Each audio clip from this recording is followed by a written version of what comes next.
एक रात एक लड़का अपनी बीवी के साथ लेटा हुआ थी कि आधी रात को वो उठा और चुपके से अपना मोबाइल लिए कमरे से बाहर निकल गया। उसकी बीवी को यह महसूस हुआ कि उसका सोहर उठ गया है। उसको शक हुआ कि मेरा सोहर क्या करने बाहर गया है। ये कोई कमरे से बाहर जाने का वक्त तो नहीं है। क्या वो मोबाइल से किसी के साथ बात करने बाहर गया है? खैर, वो सो गई। थोड़ी ही देर में उसका सोहर चुपके से वापस आया और आराम के साथ बिस्तर पर सो गया। खैर, बीवी को तो शक था ही।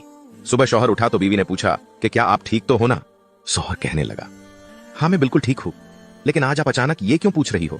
बीवी ने कहा, बस ऐसे ही, मैं तुमसे इतनी मोहब्बत जो करती हुई थी, इसलिए तुम्हारा हाल चाल पूछना जरूरी है ना। शौहर सोचने लगा कि ये तो बड़ी अजीब बात है। अगली रात भी ऐसा ही हुआ कि शौहर चुपके से उठा और मोबाइल लेकर कमरे के बाहर चला गया। बीवी जाग ही रही थी। उसने शौहर को कमरे के बाहर जाते हुए महसूस किया। जब शौहर कमरे के बाहर चला गया तो बीवी ने सोचा कि शौहर का पीछा किया जाए, लेकिन फिर ख्याल आया कि आज फिर शौहर को आजमाता हो कि वो सच कहता है या नहीं।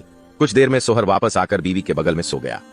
सुबह शौहर उठा तो बीवी उसको शक की नजर से देखने लगी। अगली रात क्या हुआ कि उसकी बीवी ने शौहर के कॉल को अपने मोबाइल में डाइवर्ट कर दिया और सोचने लगी कि अगर कोई कॉल आएगा तो मेरे ही मोबाइल पर डाइवर्ट होगा। जब आधी रात हुई तो उसका शौहर अपने रोजाना के मामूल के मुताबिक उठा और चुपके से अपना मोबाइल उठाया और कमरे से बाहर चला गया।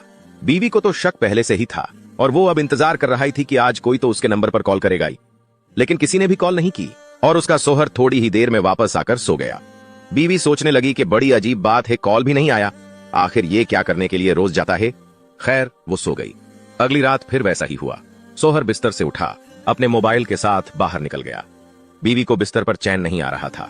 थोड़ी देर के बाद आकर बीवी भी उसे देखने के लिए उठी और एक कोने में खड़ी होकर देखने लगी कि आखिर उसका शौहर क्या करता है, किससे बात करता है।